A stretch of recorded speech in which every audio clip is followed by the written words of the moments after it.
திருப்பத்தூரில் பள்ளி மாணவன் முகிலன் மரண சம்பவம் பெரும் அதிர்ச்சியை ஏற்படுத்தியுள்ள நிலையில் நீதி கேட்டு மாணவனின் உறவினர்கள் திருப்பத்தூர் ரயில் நிலையத்தில் மறியல் போராட்டத்தில் ஈடுபட்டனர். அந்த காட்சிகளை முதலில் பார்க்கலாம்.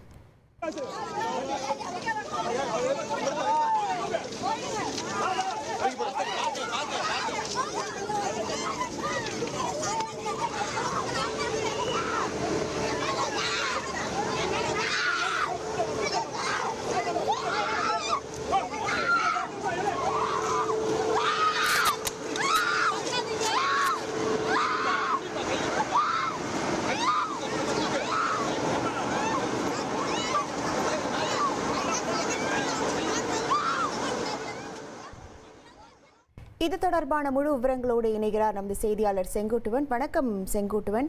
இந்த வழக்கு தொடர்பாக பல்வேறு கோணங்களில் போலீசார் விசாரணை மேற்கொண்டு வரும் நிலையில் உறவினர்கள் என்ன கோரிக்கையை முன்வைக்கிறார்கள்?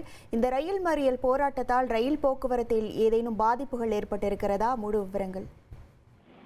கண்டிப்பாக திருப்பத்தூர் டோமினோசியோ தனியார் நிதியுதவி பள்ளியில நேற்று 11ஆம் வகுப்பு படிக்கும் மாணவன் 3 நாளாக காணாமல் போன நிலையில நேற்று காலை அந்த பள்ளியினுடைய வளாகத்தில் உள்ள ஒரு கிணற்றில் சடலமாக மீட்டெடுக்கப்பட்டு உறவினர்களால் கைப்பற்றப்பட்டு திருப்பத்தூர் அரசு மருத்துவமனையில பிரயோக பரிசோதனை, பல்வேறு போராட்டங்களுக்கு இடையில திருப்பத்தூர் அரசு மருத்துவமனையில பிரயோக பரிசோதனை செஞ்சாங்க. அந்த பிரயோக பரிசோதனை முடிஞ்ச பிறகு அந்த முகிலனுடைய உடலை அவருடைய பெற்றோர்கள் உறவினர்கள் வாங்க மறுப்பு தெரிவித்து வந்தாங்க. இந்த நிலையில போலீசாரும் பல்வேறு கட்டத்துல உறவினர்களிடம் அரசியல் பிரமுகர்களிடமும் பேச்சுவார்த்தையில் ஈடுபட்டாங்க. இந்த நிலையில இன்று மாலை